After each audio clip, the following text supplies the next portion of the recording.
Is that your foot off the bed?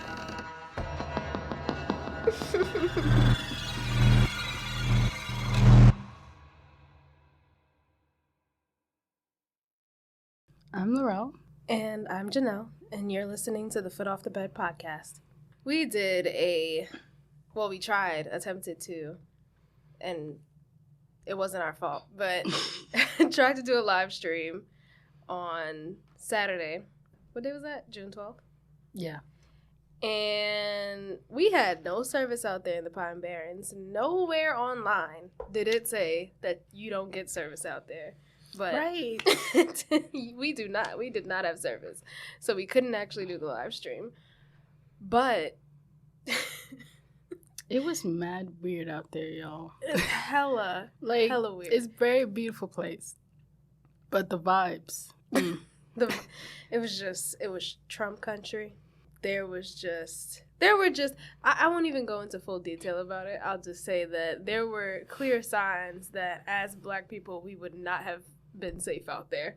Which is interesting because I did see a lot more Black people down there than I thought I would. Right. It was like an entire... Now, I want to believe it was a Black-owned farm.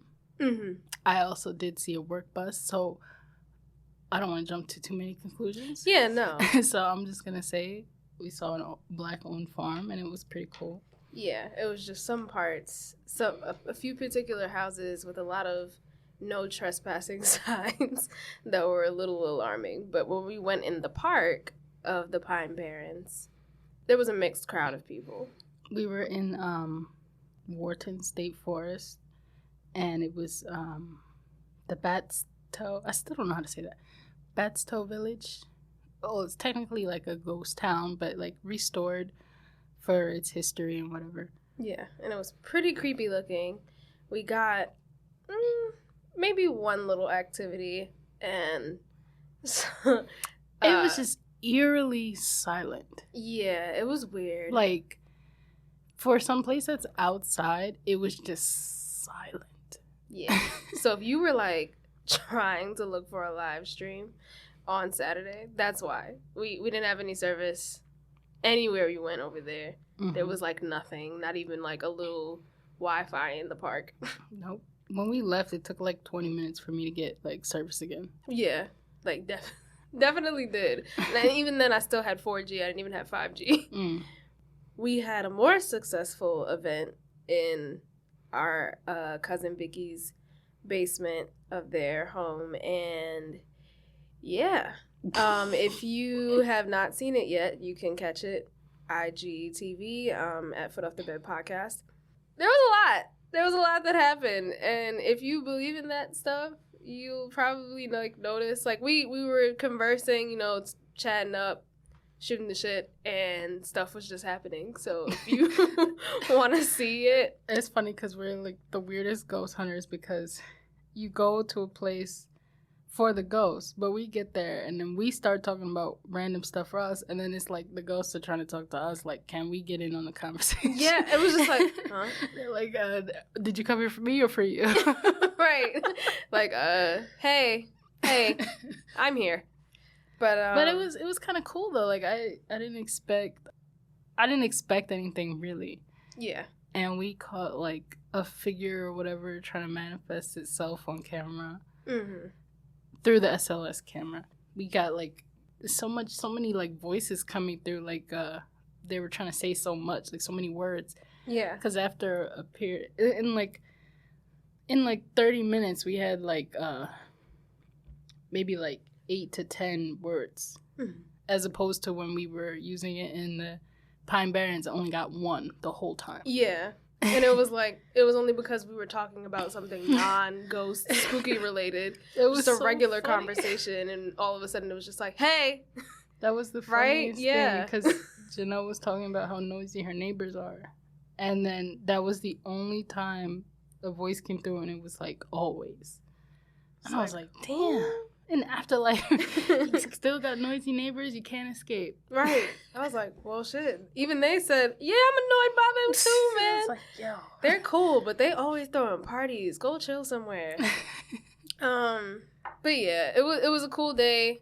I was tired as fuck. We tried to watch the third installment of The Conjuring, and I knocked out in the first 20 minutes. It was so strange because I periodically kept looking back at you to see if you were awake. And you were, and then I got too into the movie, and then I turned back, and you were gone. I was not. I knew I wasn't gonna last. When it hit like 12 a.m., I said, "We gonna have to watch this movie soon, or I'm gonna die." And like clockwork, 20 minutes in, I just said, "Yeah, I'm out. I gotta rewatch it." I liked it though. I mean, like, I wasn't, like, scared at all. Like, I know Vicky said that she had a couple scares, and I was sitting there looking for scares, but I didn't get many. But I was really more interested in the story anyway, so I'm like, how does it end? Yeah, I'm going to rewatch it, and I guess we'll be able to talk a little bit about it at some point. Maybe not here. Well, maybe here, or just on Instagram. It doesn't matter. At some point, like, I would like to do, like, an episode where we talk about, like, their different cases and stuff. Definitely. Because I think they're so cool. Yeah, I was like, they're your favorite franchise, so of course we're going to have to cover it. At some point, I'm going to want to cover Insidious and Paranormal Activity, so we're going to get into all of that. Yeah, the first Insidious had me. That shit was good. And then, what was the second one? The second one was okay. And then I felt like it was just going too far afterwards. Yeah. After and a while, mind you, I watched all of them. Yeah. In the theaters every time. Yeah. After a while, I was just like... And it really... I've only been watching this universe for Patrick Wilson. Literally. Because he's been in Annabelle, he's been in Insidious, he's been in The Conjuring. So I'm like having a field day. I bet you somewhere online there's like a whole like Conjuring / Insidious universe where they make the connection somehow. That's what I think too. Like I have a feeling we're gonna come across it one day. But it's actually probably been one of my busiest weekends ever. Even now, like, I'm so tired. Yeah. But it was kind of nice out. Like, it was nice over the weekend, and I really enjoyed that because the weekend before was nothing but rain. Yeah. I needed a recovery. I still need recovery. I'm about to be busy for this whole week, too. So it's like, I don't know when I'm going to actually feel rested. Because Friday, I wasn't even supposed to turn up hard. But when I'm with my classmates, we turn up hard. Then Saturday, had work early as hell in the morning. I had work early the day before, too. So the whole day I was just busy then. Then the day we went hiking at the Pine Barrens, work early then, went hiking, up all night. And the next day, had to travel all the way home. And I was, like, trying to chill, but there was so much to do in my house that I was just like, yeah, I can't chill. And I had to do my hair. Like, there was a lot. Just too much. I'm not going to get any rest. Especially because Saturday is Juneteenth. I cannot wait.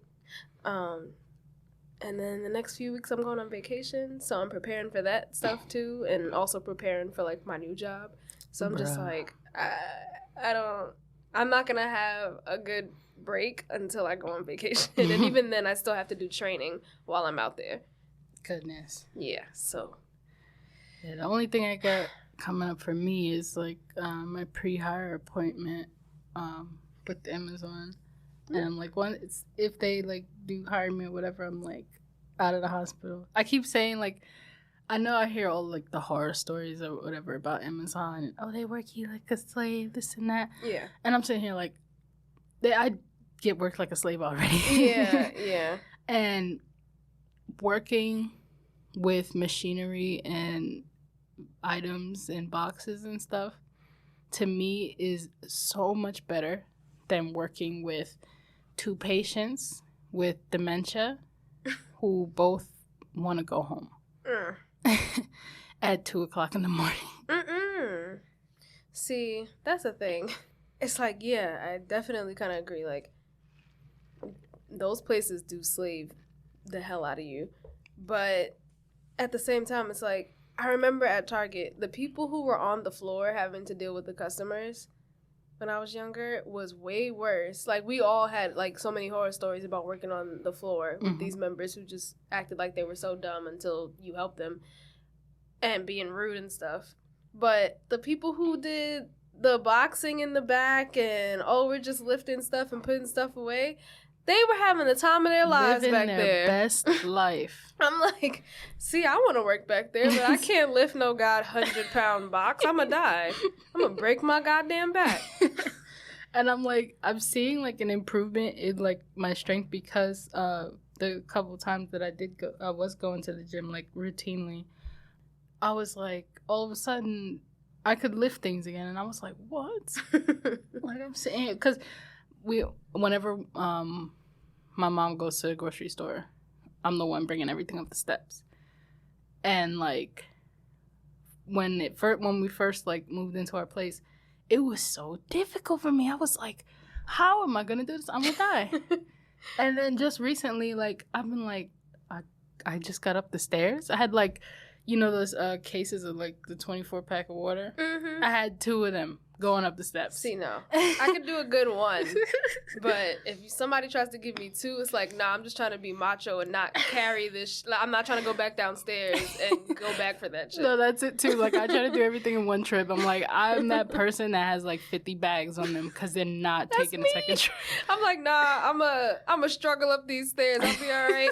Meanwhile, I'm like about to pop a vessel in my neck.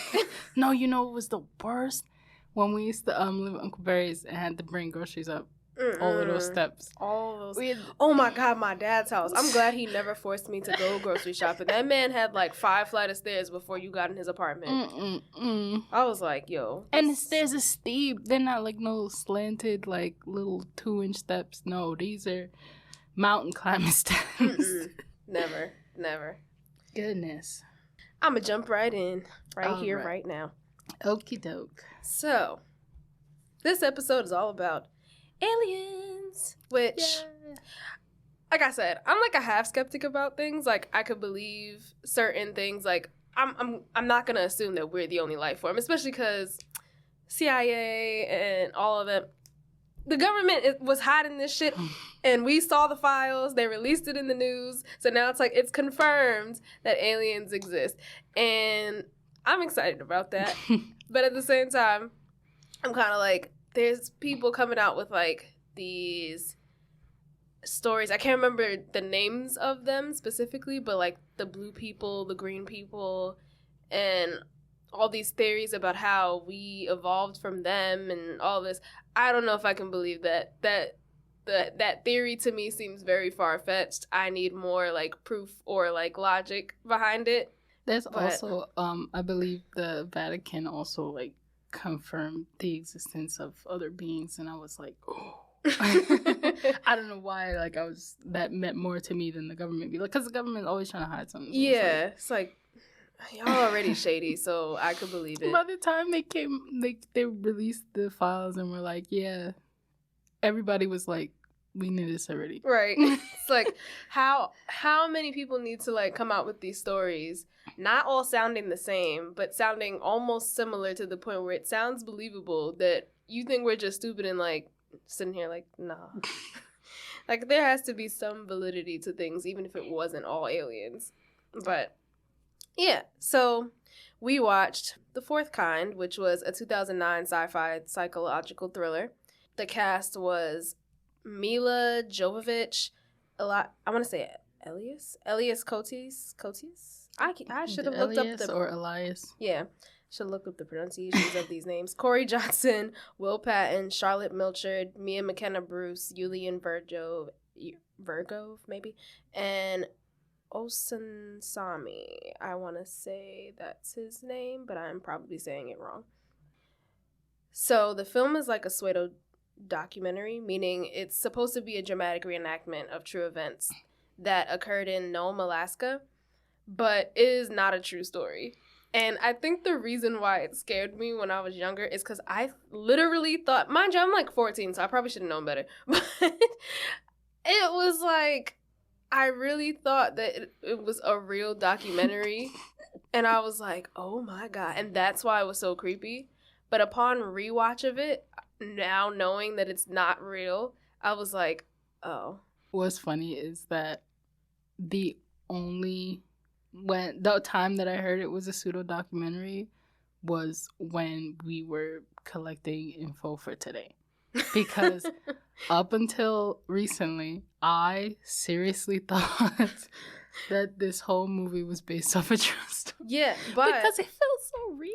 Like, but we're not wrong for thinking that way because that's the way they presented it. The whole movie, I'll go into it, but like the whole movie, they're presenting it in a way where it is real. They wanted you to think it was real, and that was the part of it that made it interesting.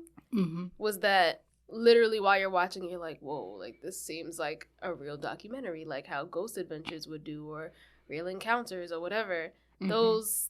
Those types of shows, they set it up kind of like that, where it's like real investigative type of paranormal show. Mm-hmm. And they even had the actors in on it. I just felt so much betrayal. I was like, right.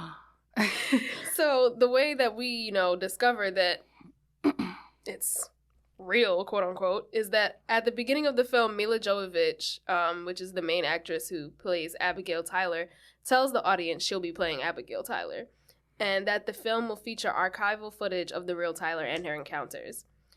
And that alone sets the precedent for like, oh, like this is real, like this is a real thing. It's like, oh, they wouldn't say that if it wasn't real. Right. So right off the bat, you're just like, oh, okay, like this, all right.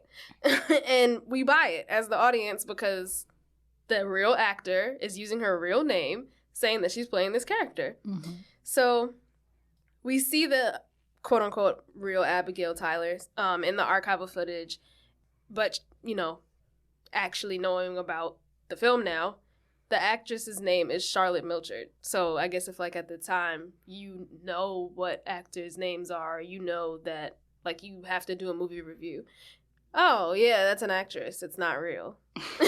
But I'm a kid. I don't know about none of that stuff. I'm watching this like, yeah, it's real. Oh my God. So through side-by-side scenes, we see the archival footage and the scenes of the reenactment at the same time. So in the film's present day, at Chapman University, they host a televised interview with the psychologist, Dr. Abigail Abby Tyler, and she describes a series of events that occurred in Nome, Alaska, that culminate in an alleged alien abduction in October 2000. But it was obviously several alien abductions, but we'll get into that. In a reenactment of events occurring in August 2000, Abby's husband, Will, is mysteriously murdered one night in his sleep, leaving her to raise their two children, Ashley and Ronnie, on her own. And as she's describing it, it's like you can kind of see like something crazy happens. The way she's describing it, it seems like an alien encounter. And it just sounds like really insane. Also, can I just say like that actress's voice, what's her name? Charlotte Milchard.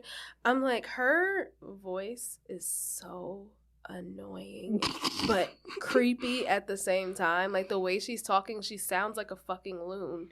And I was just like, I get why people probably wouldn't believe you if you were talking about this story. You sound insane. You sound nutty, and it's not because of what you're saying. It's the way you're saying it. I'm going to just say, whoever did her makeup did a fantastic job because she scared me out of my mind. I was like, what's wrong with her? Her face, the way her eyes stretch. Eyes were like bulging through her sockets, like they were going to pop out on you. And that was the other way that they made it convincing that it was a pseudo-documentary. It was that she is not as appealing as, when I say appealing, I know it's subjective, but like they make her less appealing than the actual actress. They make her look like she went through some shit. Yeah. And it's like, that is usually presented in real documentaries. Like the actor always looks better than the actual person most of the time.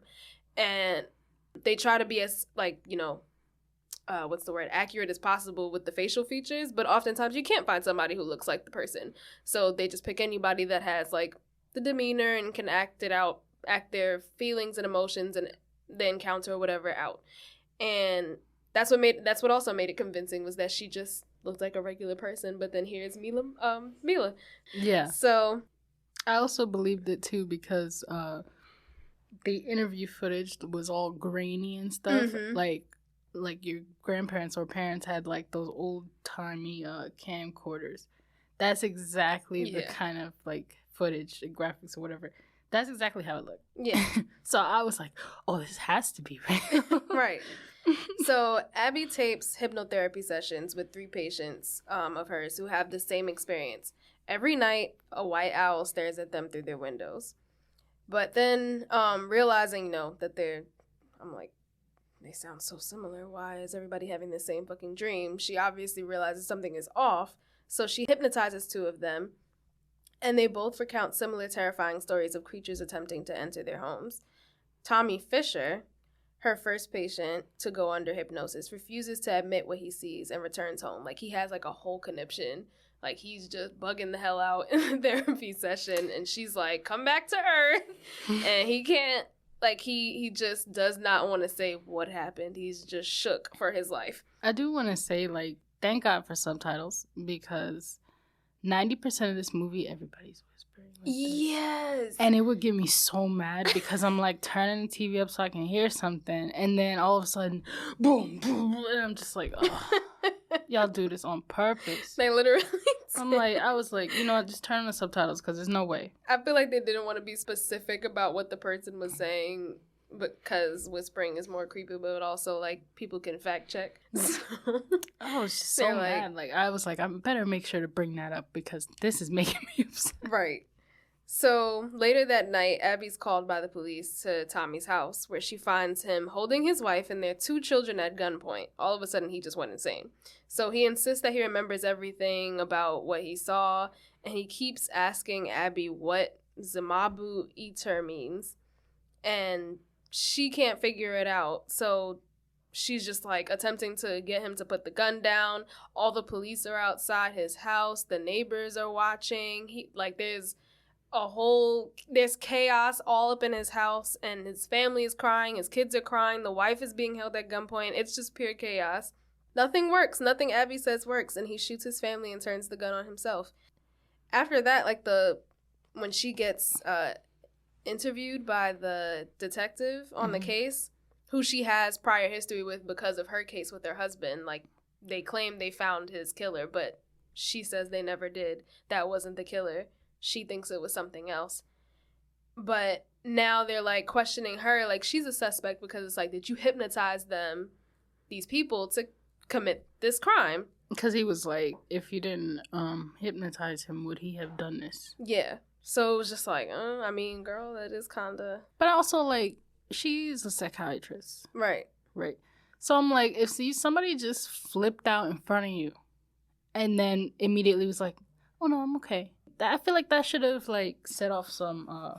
red flags. Yeah. Like, you shouldn't have just let him go home. Because you, like, look at his face. You know this man is scared out of his mind. Yeah. And then it's like, she probably couldn't even push him in that, because it's like, you're not supposed to, like, force people to face their trauma. They have to be willing. Yeah. So it's like, she's in a hard spot. So for him to be like, oh, you're the cause, it's like, I didn't know that he was going to react like that. Just trying to help the person get through what they're going through. Right. But at the same time, I could see how, from the officer's perspective, he's like, that's very sus, especially because you seem like you were a little off after what happened to your husband. So after hearing the similarities in their stories, Abby suspects these patients may have been victims of an alien abduction. When she goes back to her office, her assistant gives her tape recorder and plays back the sound of something entering Abby's home, and she's like screaming her fucking head off, like something is like attacking her, and it sounds so haunting. I think, like, in regards to that stuff, the movie does a good job of just like doing really creepy stuff that makes you, like, it doesn't scare you, but it just makes you feel intensely weird and creeped out, like, oh my god, this is disturbing. I had a moment of, like, realization when I rewatched it, because during that part, when she does start screaming, I could so very clearly hear the old soundbite scream that they use in, like, every indie horror game. Yeah. And I was like, ooh. That just broke the atmosphere for me. Right. I was like, okay, now it's time to be quiet. So her attacker speaks an unknown language that kind of sounded like the words that Abby heard Tommy Fisher using, the Zimbabwe eater or whatever. It really just sounded so garbled. I was like, how are y'all hearing words? Yeah, I was like, okay, that's the one thing that bothers me about alien movies too, is like, why do they always have to be speaking some language that sounds like... It makes me mad, because I'm like, y'all are supposed to be more intelligent than us or whatever. Why are y'all sitting here using that language? Yeah. Like, and it's not even like recently dead. It's been dead. Right. So I'm just like, why do they make all aliens sound like some... It just always sounds... Like, what? I don't understand why that is the stereotype that they decided to stick with. Why can't it just be like they talk through your mind?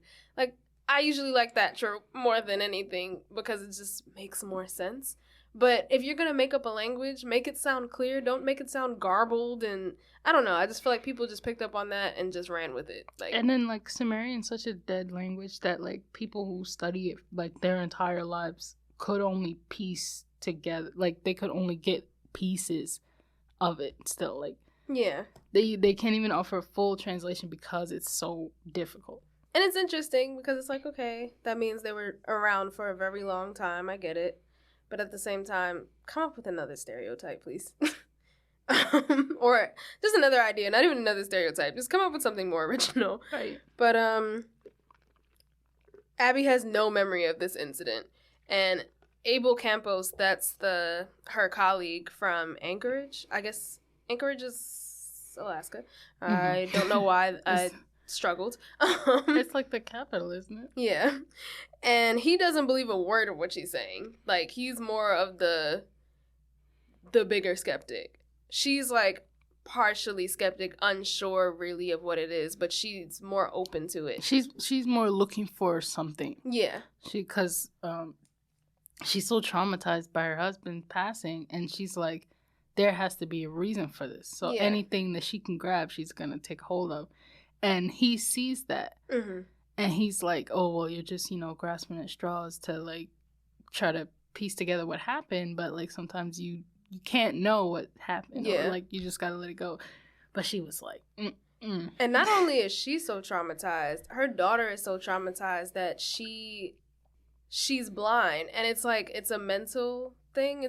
It's not like she's literally blind or actually blind. It's just she's so traumatized that I forgot what it's called. It has, like, a name, but there's, like, this condition where if you see something really traumatic, it's, like, a form of a coping mechanism after PTSD that you literally just go blind. Mm. And she's getting bullied at school, and they, like, telling her, like, oh, you're not really blind. And it's like, well, she's not really blind, but also, like, she is. She can't see. Like, she can see. Her brain has mentally blocked it out because she doesn't want to see anything. I guess her thinking is, I don't want to see anything that traumatizing ever again, so I'd rather just not see. Mm-hmm. But, yeah, it affected her whole family, so of course, she's going to try to find an answer about what happened to her husband. So, she invites Abel to one of the sessions so he can see for himself, and of course, the patient, like, flips out just like Tommy Fisher, but not to the point of, like, killing. Because he's more controlled. Yeah, he has more control over it. But he definitely said, like, what he saw was, like, disgusting. Also, I was mad about that because I was like, well, I want to see. Like, sometimes I would like to see it. Because sometimes, I know, like, we discussed before, I do not like sometimes when movies show what the monster is because then that takes away from the horror of it. Mm-hmm. But in this situation, I was like, you're putting too much of a mystery to it. Mm-hmm. And it's like, I would like to see at least a little bit of a glimpse of what they're seeing. Right. Y'all just keep showing this owl, and I'm like, y'all didn't even show it smiling or nothing. So I'm like, yeah, I'm like, what is disturbing? What is... At least describe it. If you're going to say, like, what you saw was so horrible, describe it to me then. Right. And then the explanation was that as they're trying to remember, it's getting erased from them. And I'm just like sitting there like, that's convenient. Right. So convenient. Oh, my God. It's the worst. The worst you could ever imagine. The worst what? Like, I can't really imagine anything right now because I have no clues. I was like, that's too vague. Like, what do you mean by that? Let's unpack that. So, the worst. They're, like, very confused at this point as to what is so horrible that they're seeing that drives them this insane. So Abby calls Dr. I want to say his name right. Awolowo. Yeah, Awolowo Odusami, Mm-hmm. a specialist in ancient languages who was a contact of her late husband, to identify the mysterious language on the tape. And he identifies it as, like we just said, but we didn't say the thing, the dead language, Sumerian. The scene was so weird because she has the phone number in the book and she calls the guy and she's like, oh, have you been in contact with somebody named blah, blah? And he's like, no. And she just immediately hangs up. Yeah, I'm like, okay. It's like, okay, so in your husband's book, there's this number and you call this number seeking information, but because he's, you know, like your brain can't process that, oh, maybe my husband used a fake name, you're just gonna hang up. Yeah. And it's like, you could have just said, are you sure nobody tried to reach out to you about, and you could have been more specific or something. I don't know. And he's too good because he like star 69 here and was like, he was like, oh yeah, somebody did call me from this number. Like, what did you look up your phone logs? Right. Like, what? He's like, oh yeah. No, suddenly I remember. Back in 1990, I think somebody named John. And I was like, John is such a basic name too. Like, you just remembered that? Right. You just remember John? I can barely remember complicated names. It made me even more mad because she was like, there's no John here. He called you from the number. Like, come on. Right. Piece it together. Like, girl, stupid. How you a therapist? Oh. So the patient who was more willing and open, his name is Scott, he didn't want to end up like Tommy, so... Scott was a G. So later, he agrees to invite Abby over with the rest of their crew to, like, film what's happening to him because he literally cannot sleep. And every time he goes to sleep, he says these things attack him. So he said, like, something was, like, inside his head that he needed to get out. Yeah. So while he's under hypnosis with them, you know, they're filming it, he suddenly jerks upright and begins hovering above his bed, which was like, I started dying laughing, I'm sorry. While a distorted electronic voice coming out of his mouth tells Abby in Sumerian to immediately end her study. And it's just like, why? Like, why? I'll get into it later, but for what reason? Why do you want me to end the study so bad? I'm confused. But yeah, he starts levitating out the fucking bed, and it's just like, oh my god. And I think he, like, falls, and his spine is just, like, broken. So now he's paralyzed. They wrecked him. The sheriff, August, he comes to her house, and he's like, I think also at this point she's trying to leave with her children. Yeah, she saw it and she was like, all right, we're going to North Carolina. I was like, yo, sis, now you looking a little bit more sus. Like, what you leaving for if you didn't do anything? Exactly. And, like, there were so many witnesses in the room, but, like, they only come to her. And that's what really bothered me. Yeah.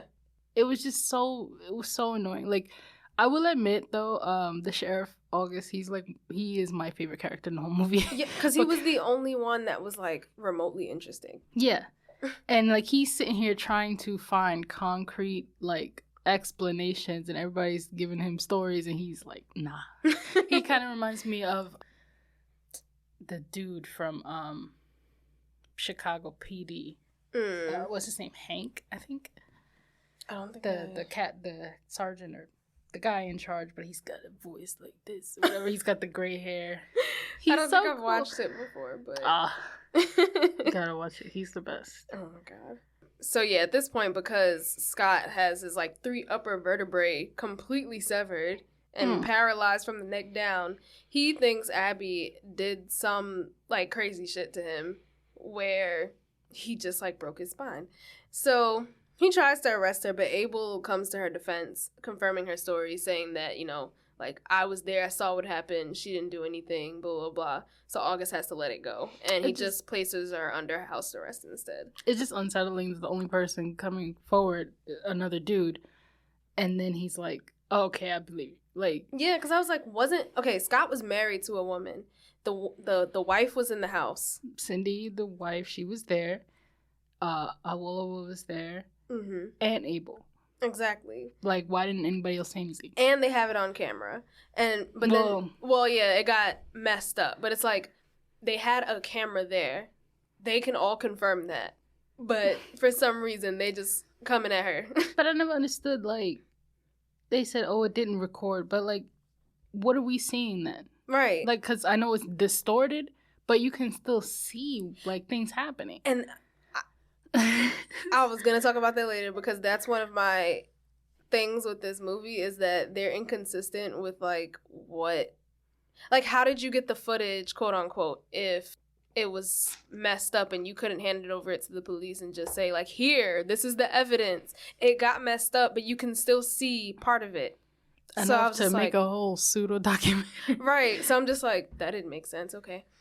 So when she was placed under house arrest, they had a police officer outside of her house. So at one point, the police officer sitting outside of her house in his, like, car, he's seeing some bright light is on behind her house. So he's like, what the fuck? So he gets out of the car. And the dash cam footage shows him getting out of the car to look at what the hell the light is. And he eventually sees a large black triangular UFO flying above Abby's house. And the video then distorts, but the officer is heard, like, you know, calling into the rest of his department, saying that what he's seeing, like, there's a UFO over their house. They're taking the family. They're flying up into the sky. He literally sees this. He literally says it. There is audio evidence. I'm like, did nobody get that either? Like, nobody got the message. Like, he's sitting there on the radio talking to people, and nobody responds. Nobody says a word. Right. But everybody shows up, and it's just like... Then the dash cam footage, it's literally showing something hovered over her house that you don't see them get pulled into the sky, but him describing it and then something hovering over the house. Come on, bruh. But of course, it didn't record. Right. So, which makes no sense because we see it. So he's trying to call for backup, but, you know, they didn't come in time. The deputies rush into the house, finding Ronnie and Abby only. Robbie is the son. And Ronnie is, like, screaming. No, Abby's screaming that Ashley was taken into the sky. And August and Ronnie are, like, literally not believing a word she's saying. And they both actually accuse her of her daughter's disappearance and removes Ronnie from her custody, which also prompts Ronnie to, like, go willing. Like, he from the jump in the movie is, like, sick of her shit. But at this point, he's like, I'm willing to go into foster care because you are so insane. Like, he thinks she's responsible. Bro, Ronnie, when I tell you Ronnie is the worst character in this movie. Bro, I hate it. I was like, I've this never been so mad at a child. I'm like, how you getting mad at me because your father got killed? What the hell? And he's like, getting mad over a soccer game. Right. Like, bro, you're in Alaska. Exactly. I'm like, the reason why I ain't go to your goddamn fucking soccer game is because it's cold out here, bro. Not even that. Like, I have a job trying to provide for y'all both kids and have this house. Right. Now that the other parent is gone. Like, you're taking on full responsibility now. Like, exactly. And she can't do everything herself. Like, I get it. You want the support of at least one of your parents since your other parent can no longer be there. So she does kind of have to step it up and kind of try to do some of those things. Yeah, but it's like, obvious that, like, he's not even trying to give her a chance, like, at all. Like, Dad would have remembered. Well, your dad's dead. It's like, it just shows that Did he remember to stay alive? Right. Shut up! Nah, he would have got all the sass. But it's just like, it just goes to show that kids, like, and I also came to this realization not too long ago. We do not realize that our parents are people outside of, like, being our mother or father until we get older. Like, you always have the moment where you realize, like, oh, you're, like, a regular person. You're not just my father or my mother. Like, oh. But at that age, it's like all he hears is his mother making excuses not to be there for them. So, of course, he's, like, angry. But it's just like, damn, give your mama a chance, bro. I'm trying to figure out, like, what kind of life they had before the father passed, because for him to act this way, like... It's just regular... It's mixed me. With regular teenage, like, prepubescent angst, with also the fact that his mother is probably not behaving the same way that she used to. Oh, okay. So he's like probably upset about that. But it's like, damn, you so upset you willing to get taken into foster care? He was like, let go. He's like, let go, let go. I'm like, bro, you're 4 feet tall. I was like, oh my God. He's just like, I hate, like She was in the room breaking down because her child was taken. And Ronnie's like, calm down. Right? I'm like, what do you mean calm down? My daughter is gone. Your sister is gone, bro. What does it take?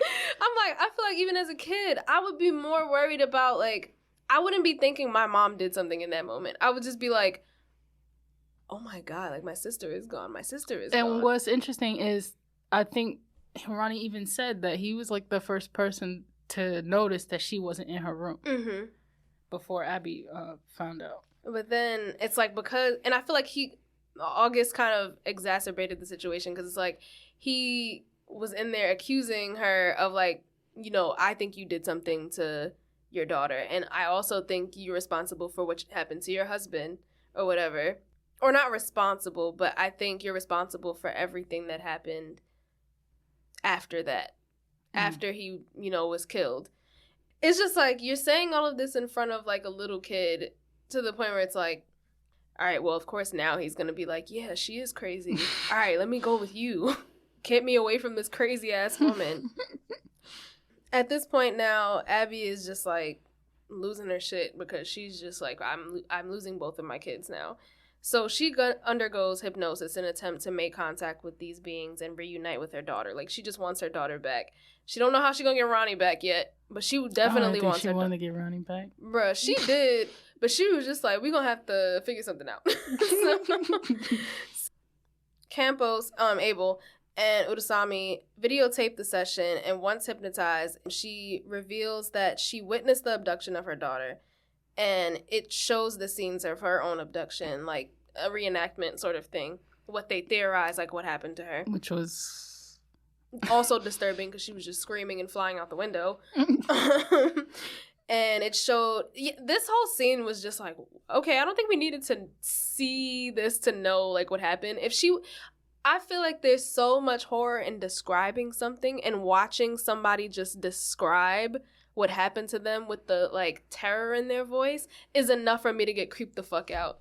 You, like, showing that she's on a ship of, like, flashes of, like, things happening to her just became comedic after a while. I was just like, things are poking and prodding her, and it's just weird, because it was this weird machine, and she's in this white area, and it's just her in this machine. Yeah, like, I'm like, I don't to the sides, like, right. Nobody's forcing you to stand in one spot. It was such, like, stereotypical alien abduction stuff. She's in a room, the room is white, there's, like, crazy machinery. Why does every alien movie do this? Just like, this overly complicated drill, like, right. Like, why was it shaped like a rose? I don't I don't get it. But the camera scrambles, and Abby starts to beg the alien that abducted Ashley to return her. And this creature replies saying that Ashley will never be returned to her.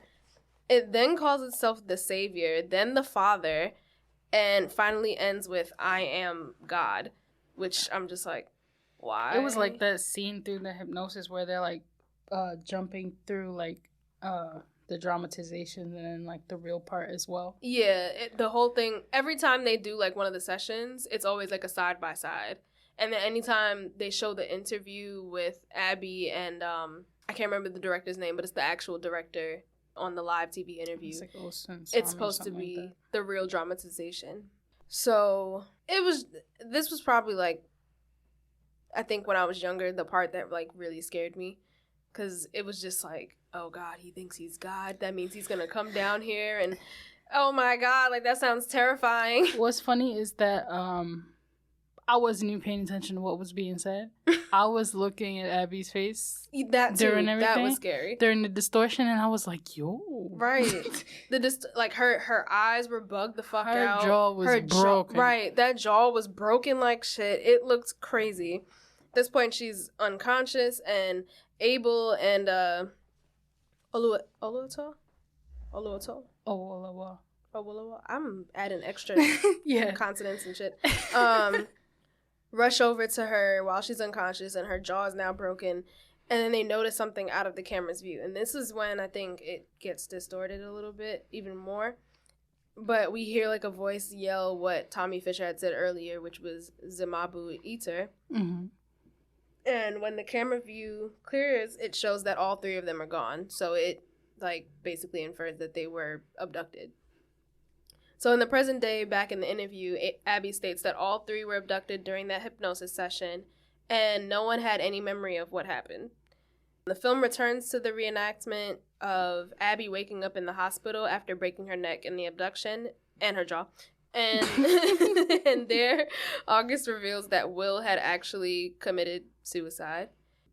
It was not a home invasion. It was not alien abduction. He shot himself, and she just blocked it out of her mind to the point where it's like she just didn't want to accept it. So out of her own trauma, she created this story of, oh, he was abducted by aliens. Which also further makes her sound even more nutty about the alien abduction, because now it's like the story that you conjured up about your husband was not real. So they said it was just merely a delusion. She made it up. Later on, she's paralyzed. We see that she's paralyzed and in a wheelchair due to her neck injury. She also stated in the present interview, like, how can anyone take her claims of alien abduction seriously if she was proven to be delusional about her husband's death? So she kind of doesn't blame anybody for not believing her, because she had already, you know, had PTSD from that. So everything after that just sounds like she's just making shit up. She also said that she has no choice but to believe that Ashley is still alive, because it's clear that they just want her for experimentation. And the interview ends as Abby breaks down in tears. Then, in the film's epilogue, you know, they always do in a documentary the updates on what happened with these people that were in the documentary. So it states that Abby was cleared of all charges against her and leaves Alaska for the East Coast, but her health had deteriorated to the point of requiring constant care. Abel remained a psychologist, and Odusami becomes a professor at a Canadian university. Both men, as well as August, refuse to be involved with the interview, as far as like the live TV interview, while Ronnie remains estranged from Abby and still blames her for Ashley's disappearance. So he had no contact with her, and like even while she was sick or whatever. And Ashley herself was never found. That's what they said at the end credits. I thought that was pretty cool at the end credits, like when the credits were rolling. Mm-hmm. There were clips of calls about UFO sightings. Yes. I was like, that was cool. I sat through the entire credits listening to them. I do remember, like, when I was in the theater, that literally everybody just sat there listening to the whole thing. Because it was just so weird. And I think it was actually more scary than the rest of the movie, because it was like, this sounds like real people calling in about UFO sightings. Because honestly, I truly believe it was, because, like, I think there was like some statistic that like there have been over like 11 million alien abduction like calls, cases, and stuff like that people have been making from all over the country. Really. Right. So I was like, this is kind of cool. Yeah, I thought that was like really cool, that part, which it was only the credits, but yeah. But yeah, that's the entire movie of The Fourth Kind, and also like The Fourth Kind. They came up with the title because there's 4 types of things that lead up to... The 4 types of kinds. Yeah. No other encounters. The 4 types of encounters with aliens, which is... what did they say? It was like the first kind was seeing something. The first one is like lights in the sky. Yeah. We're seeing like a UFO. And then the second one is, you're like... Was it like you're hearing things? I think it was like actual encounter or something like that. Or was that the third? That was the third one. The third one is contact, when they actually like scope you out and they're like, oh, okay. And the fourth one is when they abduct you. I will say that even upon rewatching it 12 years later, the ending still makes me mad. Mm-hmm. Because I feel like it's such a cheap cop-out. Yeah. Because she even said herself, she's a psychiatrist. She doesn't, like, I want to say that her first instinct wouldn't be aliens right off the bat if her husband died. Like, if she saw something like that she couldn't explain. Like, I feel like if you saw somebody shoot themselves, you saw somebody shoot themselves. It's not like no, he didn't shoot himself. They were aliens that stabbed him. He was murdered. Like, yeah, I feel like she wouldn't jump to that because she even said, like, she had a minor interest in it because of her husband. Mm-hmm. He was the one looking at this stuff. I guess they were trying to, like, make a connection between what he was interested in. Then, you know, Alaska always sees UFO sightings, so they already had the interest. And that was, like, her way of connecting with her husband after his death, I'm guessing.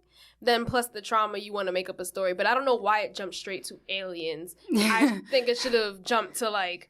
It's like a real big home invasion. Yeah. But, like... And then there wasn't even a gun. It was just, he was stabbed. Like, where did you come with the knife? Here's the bullet hole in his head. Here's this random gun that no one owns. I was just like, how did you come up with that? But it's kind of difficult because it's trauma and PTSD causes a lot of things. Yeah. But it's just like, as far as movie-wise, I was just like, I'm not seeing how. I could see if it was, he died in a very strange way. They didn't even, like, allude to it, though. Like, when they show the first scene of, like, him, or, you know, the scene of him getting stabbed or whatever. Like, maybe in the background have, like, a shot sound. So that we can see that there is some kind of confusion. Or, like, we can be like, oh, because remember, back in the beginning, like, we heard a shot. Right. We didn't hear anything. We didn't see anything except him getting stabbed. Yeah. Or even the other hole in the story... The detective was like, oh, we found the killer. If it was in the side of his head and y'all already solved this case. I feel like, okay, this was not like back in the 1970s set.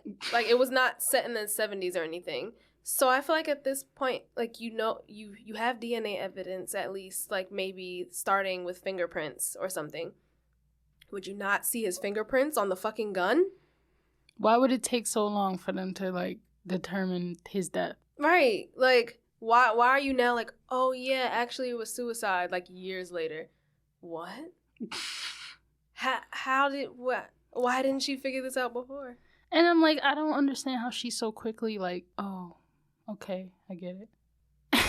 I guess because it was like, when they showed it to her, it's like, yeah, so I think you needed to see it so you knew. I don't know. It was just so many holes. It's just, I never wrapped my head around that. And, like, the whole movie, like, it's fine for me, even with the cheesiness or whatever. Like, it's fine until that point, and I'm just like, the rest of the movie. And the fact that, like, Abel is, like, always like, oh, you know, I don't know what I saw, so I can't really corroborate your story. You were there. What? And it's not even, okay, you won't remember the abduction. That's fair. Right. But there were 2 other instances that you were there for before that. You saw with your own eye. And even if you don't remember the abduction, you know that something happened to you. So you saw a man levitate off his bed, and you're still like, I don't know what I saw. Okay. Bruh. But you have a degree. You're a psychologist. You don't know what you saw. And it's like, why is it always the men that are gaslighting women in horror films?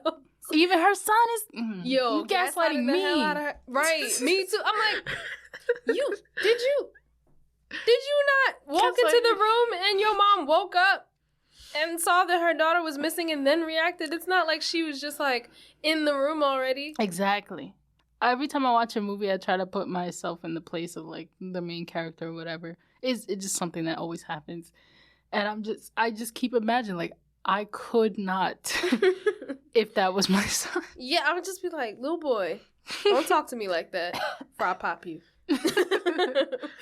I'm just like, it's too much. But what would you give this movie on a scale of 1 to 10? I think I'm sticking to my 3 rating. It was just so cheesy. So it was like, there were some parts I was like really bored up until we got to like maybe Abby's side-by-sides. Like, everything with Abby's side-by-sides were cool. Everything else... Well, no, I'm lying. The one in the Tommy Fisher one was, like, insane. So that was, like, a good way to start. That really had me, like, whoa. But after that, it was, like, it just went... Like, the tension went down for me. Mm-hmm. Like, it never went higher than the Tommy Fisher thing. It was just... You should have started with somebody levitated or should have started with y'all broke your neck and got abducted. But starting from this insane moment of he's about to kill his whole family. Also, the inconsistencies of, like, what the aliens were trying... What exactly were they doing? Exactly. Like, what do y'all want? Y'all just stabbing people and burning them for what reason? Right. Like, are you doing it for the hell of it? Are you experimenting? Because then why would you need to take Ashley? For what reason? If you're just like, okay, we're going to kill this. Like, we're going to make this subject kill everybody. Okay. For what purpose? We're going to take this one. We're going to experiment on this one and take her egg cells. For what? Why? I'm confused. I'm just confused as to how they kept saying they had no video evidence of anything when it was clear that that's the only way you made the documentary. Right. That'll never make sense to me. Like, even if it's the 2 seconds, like the ship hovering over the person's house and the police officer saw it, and August gets to the scene and he's trying to tell August, like, I saw this, and August is like, get your head together. You didn't see that. And he's just like, okay. Right. Like, you didn't. Then it was like, the characters for me, like we said before, August, the sheriff, was the only person in the movie that I was like, oh, okay, like, you're an interesting character. Because we don't know anything about you, but you're the only one who's convincing enough to me. Mila can act. Mm-hmm. Mila has always been able to act. I've seen her in other movies. But in this role, who are you? I don't know who you are outside of, like, this alien abduction shit and you being a psychiatrist. Yeah. You don't even actually seem like you have, like, a real relationship with your kids. I get it, like, we don't need to see all of that, but it could have just been a moment of a flash of back in the day. Really, it does feel like none of her kids liked her. Like, I feel like even the daughter, like, she wasn't, like, rude or anything to her, but, like, the disconnect was there. Yeah. Like, she went to hug her maybe, like, once, but, like... No chemistry. And I get it. Like, they're all dealing with their trauma in a different way. So maybe that's why there was such a big disconnect. But she herself also wasn't, like... If you experience a traumatic... I mean, and not everybody deals with trauma in the same way. But you would think that, like, as their mom, you would be, like, holding them closer... you know, more concerned about their welfare and how they're doing. Yeah. She just show up, gets them from school, got some random dinner there, and they're like, all right, going to bed. Right. Go and record weird stuff in my bedroom. Right. And then I think I would have cared more. You know what it is? I think I would have cared more about the family and her, Abigail, as a whole, if they had the kids experiencing everything. If they had the kids experiencing the alien encounters and everything and the weird dreams and stuff, other then than her just cared. Like getting kidnapped out of nowhere. Yeah, it's like, I don't care that she was like, granted, like, if it was real, I would be like, oh damn, like, her girl got kidnapped. But it just I don't know this girl. We didn't meet this girl except like one time. It was like clear for a little bit that, you know, they wanted the mom. And when she did that recording, she got taken from her room. All of that screaming she did, and she clawed the floorboards and everything, and nobody heard that? Yeah. I'm crazy. Like, that sounds impossible to me. So, yeah, and then I had...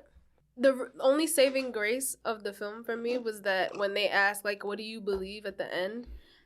I got it because I was just like, this story sounds like she could have just made her daughter disappear. She did something to her daughter because she did kind of go mentally insane after what happened to her husband. Mm-hmm. So it's like she could just be making the alien abduction up and falsifying these videos in some way. If they were actually distorted, if they wanted to, like, go with that. Yeah. And not just, like, we still see small clips. If they would have went with that, it would have been very hard for her to prove, like, it was alien abduction. So I get it. But because they show the clips of the videos, it takes away from that. What do you mean, what do I believe? I'm seeing the alien abduction. But when I was a kid, I feel like not knowing the context of this is not real made it more interesting to me. And that's why I liked it. It's not rewatchable. It didn't hold. But the only reason why is because I'm able to now, with an adult mind, find so many holes in the story, but also just be like, well, now that I know it's not real, it's not as interesting. I think what made me really believe it was real was the timestamps. Mm-hmm. And I'm always watching, like, the recording time, and, like, it just is, like, actual audio, and then it has the date or whatever. Mm-hmm.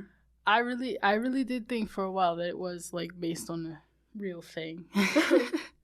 So I mean, yeah, because I mean, I'm kind of glad that it's not, because I can hate Ronnie all the more instead of feeling bad for hating him as a real person. I think I hadn't thought about the movie in a long time, so even, like, later on, I wasn't thinking about it. So when I thought about it, because we were doing this, I was like, that shit wasn't real. Just because I'm like, if it was real, people would be talking about this. But that's otherwise, true. Like, when I was young, I watched the movie, thought it was real, didn't think about it again. And it was worse because, like, we're, like, in New York watching this. And this is happening in Alaska. Right. So we're like, oh my God.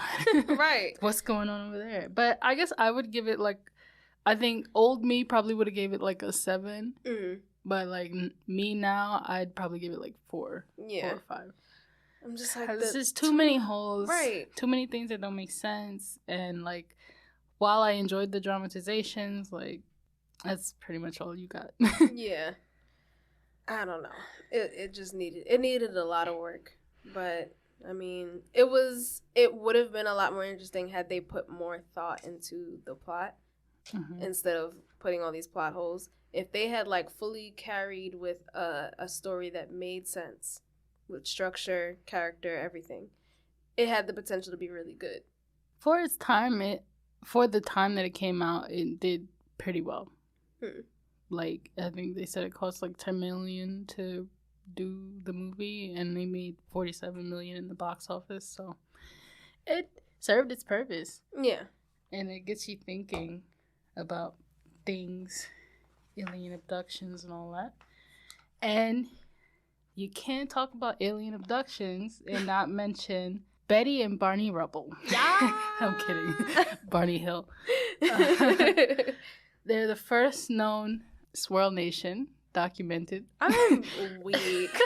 It's not Swirl Nation. No, they're the first documented abductees. They were they claimed to be abducted by aliens in New Hampshire from September 19th to the 20th of 1961. And it was the first widely publicized report of an alien abduction in the U.S.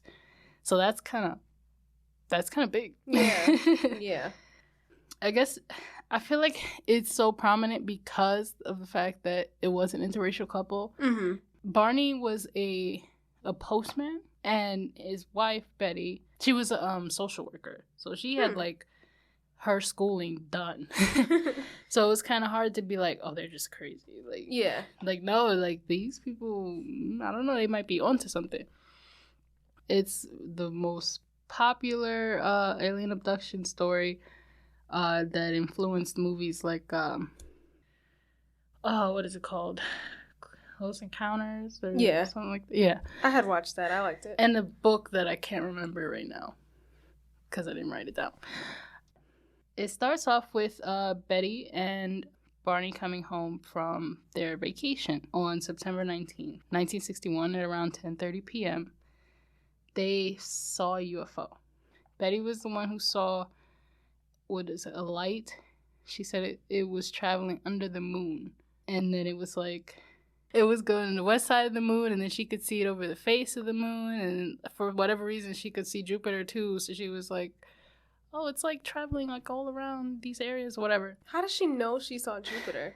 I don't know. I can't differentiate anything in the sky anymore. Me? Like, I see like one constellation and I'm like, I'm an astrologist.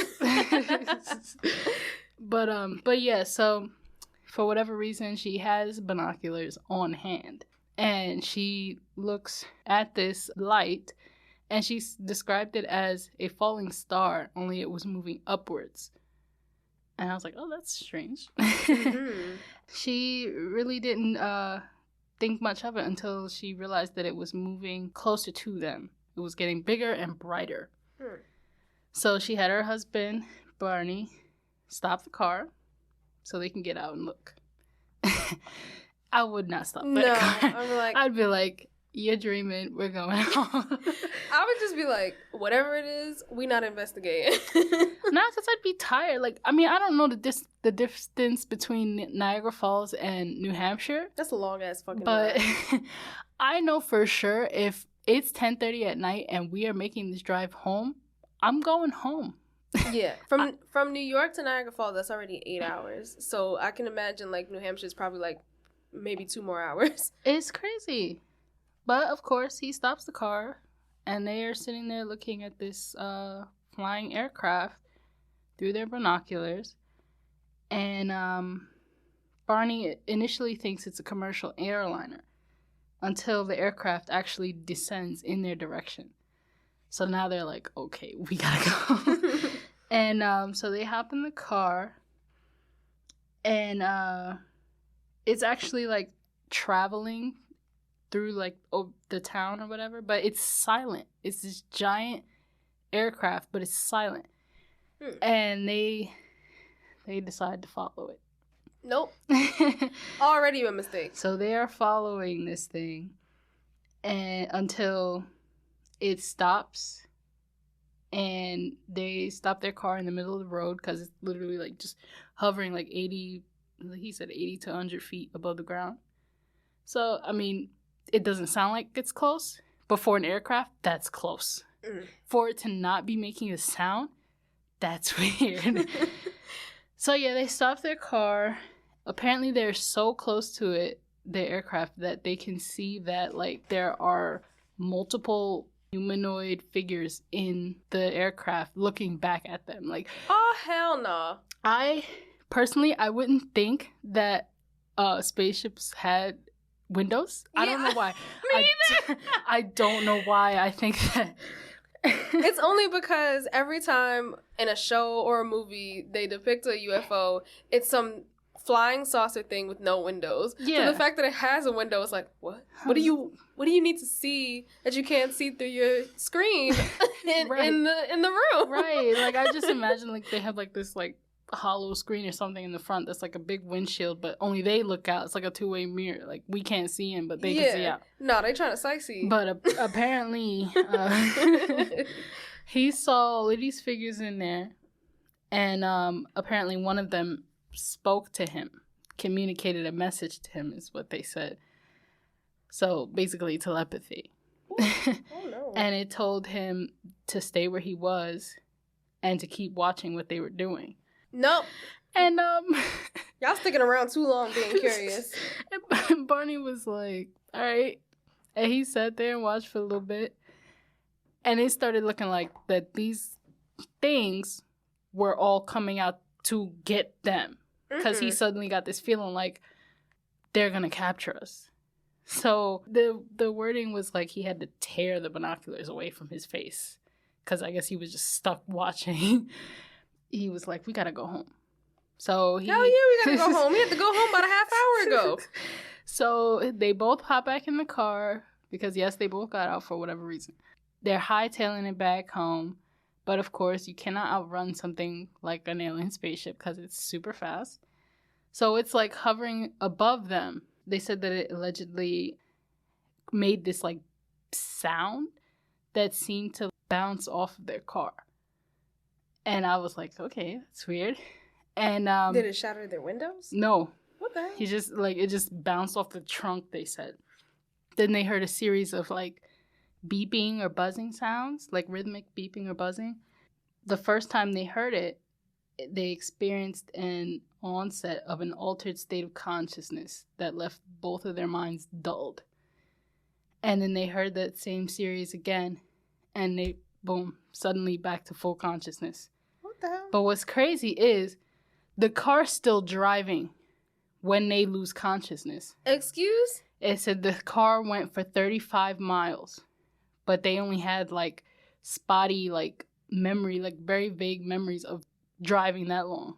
35 miles is half an hour, 40-minute ride. Yeah. To be unconscious. So you just got 40 minutes of, like, no memory of anything. That would scare the shit out of me. To be unconscious and be able to drive 35 miles and no accident. Y'all are alive in 1961. And an interracial couple? Oof. He didn't hit nobody. No trees were damaged. None of that. They just got their consciousness right back and they went home. They ended up getting home around, like, dawn. So, just to give you a clue of how long they were out there for. They said that when they got home, they experienced, like, some odd sensations and impulses that they really couldn't explain. Their watches that they were wearing, they never worked again. For whatever reason, the binoculars were, like, broken, even though they don't remember the binoculars getting broken. Barney felt like he had to, like, examine his genitals, like, in the bathroom, like, all the time, even though nothing happened to him. But he just felt the need to always do that. They took, like, really long showers to remove any possible contamination, and then for whatever reason they, like, drew pictures of what they could see. So I was like, okay. I mean, that makes sense. It's kind of, like, logical, but at the same time, like, that's odd as well. Right. 10 days after their encounter, Betty began having a series of vivid dreams for 5 consecutive nights. But they stopped immediately after the 5th night. And that's random. Yeah, so, like, she tried to tell Barney about it, and Barney was like, they're dreams. Here go these gaslighting men. God damn it. Even though he was in the situation too. Alright, so yeah, he had these dreams, right? So she tried to explain to him. He was like, he brushed it off, so she was like, alright, forget it, I'm never telling you anything again. Right, that'd be me. Alright, fuck it, I'm gonna just shut up. Literally. And she ended up interviewing with NICAP, NICAP, which is the National Investigations Committee on Aerial Phenomena. But at the time, they were a very small, like, local group or whatever. I believe it's much bigger now. And there's so many other organizations or whatever that I can't remember right now, but NICAP is definitely one of the bigger ones. She wrote down her dreams and, like, explained or interviewed with them to, like, really tell her dreams. Basically, her dreams were the abduction. Like, she had these really vivid dreams of, like, them hitting a roadblock, men circling their car, and telling them to, like, get out, and they were escorting them onto the disc-shaped aircraft. And she described the men as, like, they were, like, almost human because they had, like, dark hair, dark eyes, they had prominent noses, like, bluish lips, their skin was a grayish color. Are they talking about the Men in Black type of... Oh, I hear this theory all the time. Okay, sorry. No, it's not Men in Black, but, like, I think it's, like, she said they were grayish in color, so I think it's like the grays. Oh, okay. But what was interesting to me was, like, she said that they wore uniforms, like matching uniforms, and they had caps. That's the Men in Black. Okay, I'm gonna look it up and tell you. They had caps similar to those worn by military cadets. So yeah, she said they were escorted onto the ship. They separated her from Barney because they wanted to examine both of them, and they had them examined in different rooms because she was like, no, I want to be my husband. And they apparently explained to her that it would take too long to have both of them examined together, so they had to do it separately. And I was like, see, this sounds like some BS that they say in the hospital because it just didn't make sense. But we're gonna keep rolling. Right. So yeah, the experimentations went from, like, them cutting a lock of her hair to them, like, looking at her, like, eyes, ears, nose, and mouth, that kind of thing. At one point, the examiner stuck a needle in her navel, and she said that was the only thing that, like, really hurt. So, like, they stopped. No, she said that the leader waved his hand in front of her face, and the pain was gone. Oh, hell. I was like, what kind of Star Trek shit is this? Right. Like, if you could have did all of that, why didn't you just... We could have... Give me my memory, goddammit. What's interesting is that she explains that the leader speaks to her in like English as if he was American. The examiner spoke in like somebody who wasn't born in America, learned English, and kind of had like a heavy accent from wherever they came from. She said it was harder to understand his English. I was like, this is weird. Yeah, because then that would make me feel like it's just regular people who drugged her or something. So yeah, something like that. So yeah, he finishes his examination. She's basically just talking to the leader guy now. She sees this book that has like all these weird symbols on it. And she asks the leader guy if she can have it. And he was like, yeah, whatever. What? Yeah. She's asking him all these questions, and he's actually answering these questions for her. And she's like, oh, where did you guys come from? He pulls down a star map, and he's like, oh, this and that, blah, blah, blah. And she's like, oh, okay. We don't know what the hell is going on with Barney. And I guess we don't care. Right. Because it's time for them to leave. And then all of a sudden, she said that they were having a disagreement or whatever. She could sense that they were having a disagreement within each other. And it turned out that some of the other beings on the ship were like, she's not allowed to have these memories. Like, she can't remember this happened. She can't have any evidence of it. So they take the book back from her, which I was like, damn. They try to wipe her memory or whatever. She's like, no matter what you do, like, I'm going to somehow remember this. Yeah. And they were like, okay. They let her go. Like, they let them go. And I guess that was the last part of the dream or whatever. I believe what's the most interesting thing to me in this entire story is that so many people were like, because like I've heard this story on like several different like platforms, and different YouTube channels or whatever. People were trying to discredit her story. She showed people a drawing she made because they were like, oh, these aliens, where'd they come from? She drew a picture, and apparently the picture matched a star system that she would not have been able to see at all.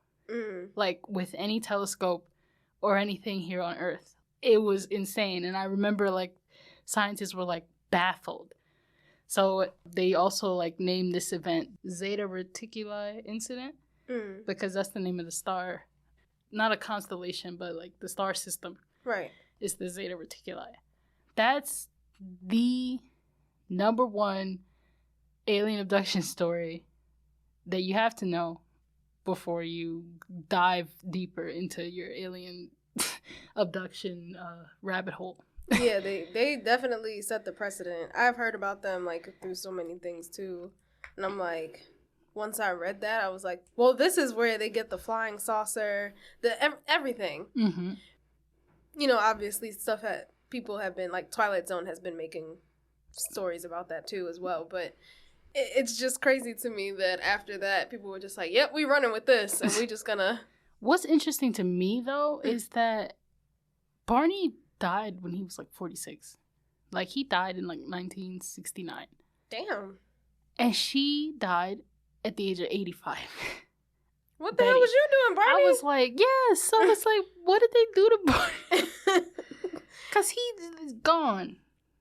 Jesus. And like, I don't want to say like any like, I want to choose to believe that he maybe died of like a heart attack or something, and not like something like race related. So yeah, because it was 1960s area, so we're like fresh out of segregation, right? And that's the thing too. Like, people probably discredit them even more because they were an interracial couple. Yeah, and it's like, you know, even at one point in history, like, people thought interracial couples were insane. Yeah, so it's just like, y'all only targeting them more because of this, but also because the story just sounds, it does sound crazy. Mm-hmm. But at the same time, it's like, if she has proof, and they are regular people, it's not like they're two loony ass people who just like always talking crazy and then they just got famous off of this story. No. Yeah. They were normal people, had led regular lives, and then started talking about this thing that happened to them one night. So why is it not plausible? People don't like to believe in things that don't match up with their logic. They don't want to try to believe. Right. Because in their heads, like, the world can only be black and white. There are no other colors in between. What actually interested me in this story, it kind of bored me a little, was they were so specific. Like, they know the exact highway they were on, how far in on this highway they stopped to, like, for that whole encounter. They knew exactly which street the UFO turned down, and, like, where the different areas that they followed, like, the measurements, like, the approximated measurements of this ship to, like, give you some kind of inkling of, like, the scale from ship to car. Like, it was too descriptive. Because my whole thing is, I feel, I highly believe that, like, there is not an original thought. Like, you have to have seen something to be able to be this descriptive. Yeah, like, you can't... Who can just make all of that up and make it make sense? You would literally have to, like, put index cards on the wall and start trying to match shit up to make it make sense if you wanted to make some shit up. That's how writers work. Yeah. But neither one of them are writers. Yeah, and I'm like, that's like, it's like writing an essay. Like, if you don't know this much of a topic, that essay is going to be very short. Mm-hmm. But the more sources you have, the more things you've read, you've seen, that essay is going to be longer. So I'm like, she is seeing this stuff. There's no way she's going to make all that shit up and make it make sense. And if she did, just for the heck of it, like, kudos to you, because that is a lot of work. Right. It's a lot of time. That is a lot of energy. That was just too much. But goodness, like, for me, it's too much for somebody to have made up. Just a little tidbit. The reason why I started jumping out of my seat, because, like, okay, so we know about the Greys. If you don't know, the Greys are just like aliens that are usually many people in the United States talk about. And that's what people think the Barney and Betty Hill abduction was, like, the Greys. Yeah, they're known to, like, be, well, amongst the alien community, they're known to be the nicer ones, the ones that actually want to communicate and actually help. Like, there are theories that the gray aliens or whatever assisted in many, like, global events, like world wars and, like, climate disasters, weather disasters, stuff like that. Right. Theories. But every description I see of them are usually bald, black eyes, gray skin. Yeah. So when you said hair and prominent noses, I was like, that sounds like Men in Black, because they sound exactly the same, except they look more like people, but weird.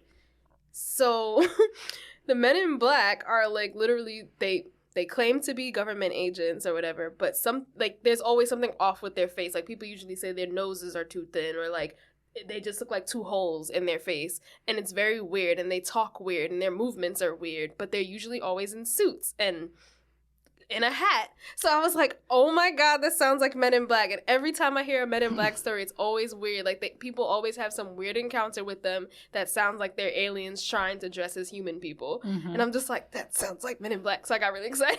No, yeah, like, I'm familiar with that as well. Like, for me, though, I'm like, they're in, like, black suits or whatever. So anything aside from that, I'm like, no. But yeah, it very well could be. Like, I don't know how many people watch, like, the X-Files or whatever, but, like, I love the show.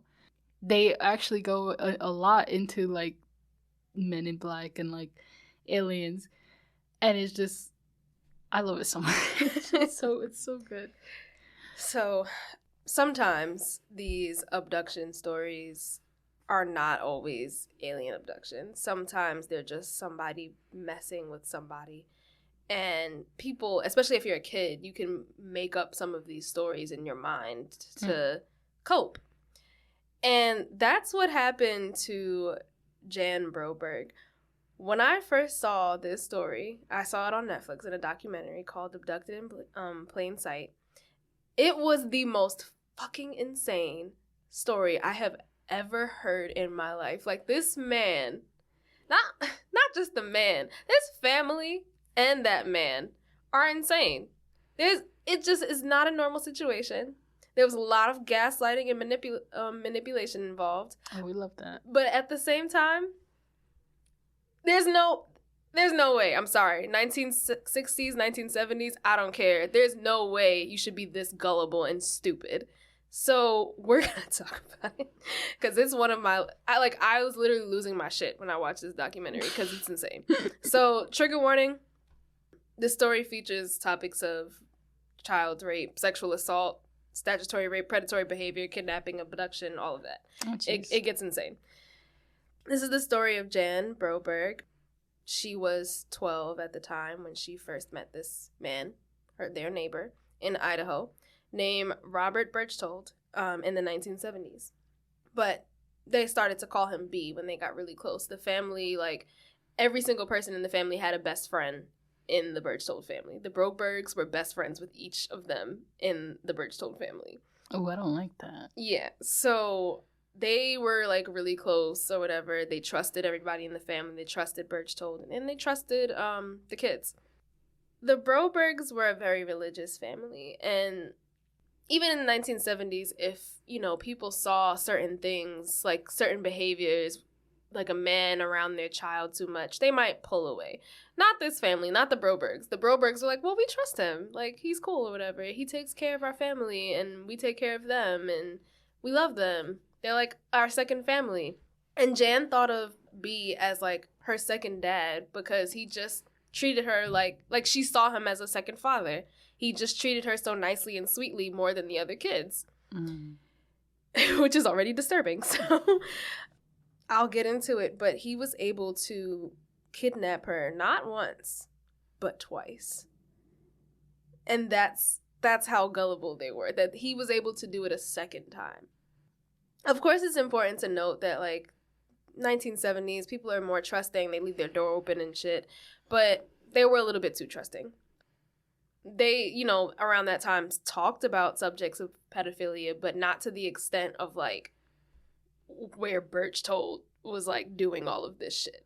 And they also knew about stranger danger, but he wasn't a stranger. So there was no thing of there was no danger. Yeah, there was no danger.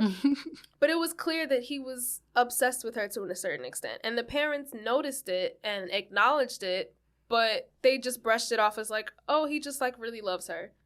Even though it's he's only fixated on her. At one point in the documentary, Joe Berchtold, B's brother, he stated that he always knew that his brother had an infatuation with young girls. He knew him to be a pedophile. He knew he had this behavior.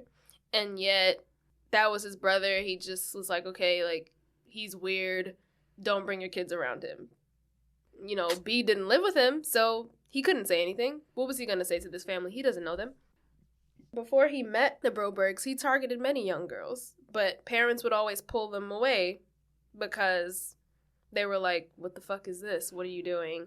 All right, this is weird. Don't talk to him anymore. You're not allowed to speak with him. Like I said, the Brobergs, nope, they trusted this man. He found every excuse to be around her.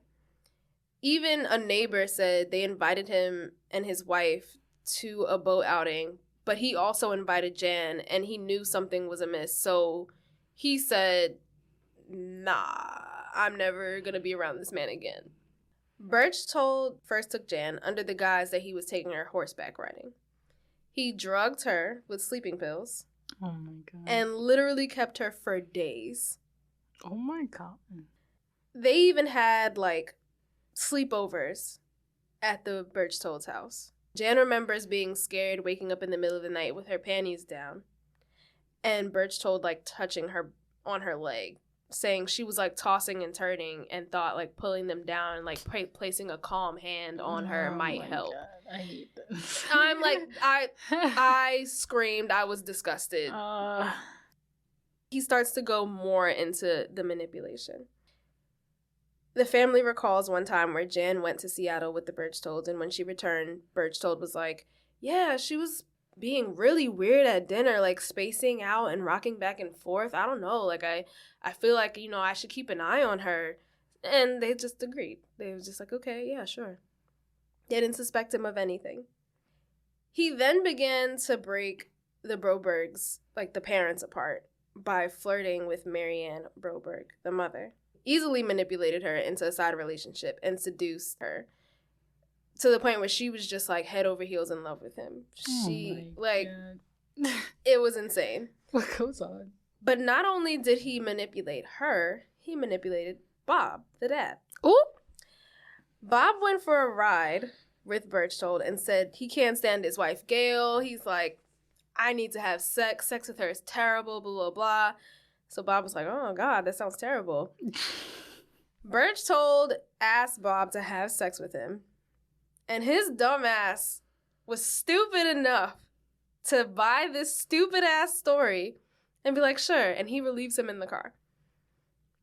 I cannot. The whole time I'm sitting there watching this shit like, oh my God, you are fucking dumb that you do not even realize that he's doing this just so he can be closer to your daughter.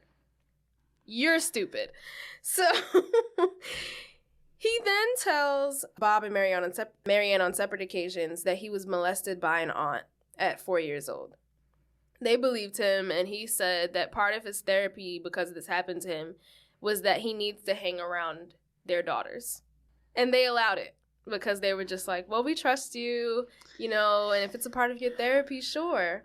They even let him lie down beside Jan in her own bed, like in her room, with them two alone. They said in the documentary that they were both uncomfortable by this, but they still allowed it to happen. Then you weren't uncomfortable. Fucking idiots. But it gets worse. Hold on to your seats. We later find out, like, from FBI records and things like that, that he recorded a lot of poems dedicated to Jan, and some of them also involved, like, sexual fantasies between them. They were very disturbing. Like, they didn't play whole clips of it, but it was just, like, you could tell he was talking. He worded things where he made it sound like he was talking to a grown woman that he was in love with. Mm. That's how he saw Jan. He saw her as a grown woman who was capable of loving him back like a grown woman would, and being able to have sex with her with him like a grown woman would. He wasn't lying about the therapy. It was proved later that his therapist did tell him to record these things to help him, and also they found out that the therapist's license had been revoked, but he was still treating this man. So he literally was a quack telling his patients to feed into his sick, perverted sexual desires.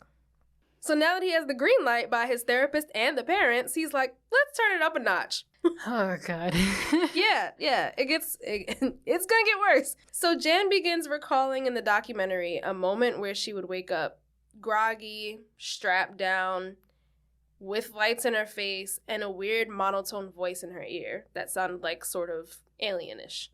She woke up again and she believed she was kidnapped by aliens, and she later found out the aliens' names were Zeta and Zethra.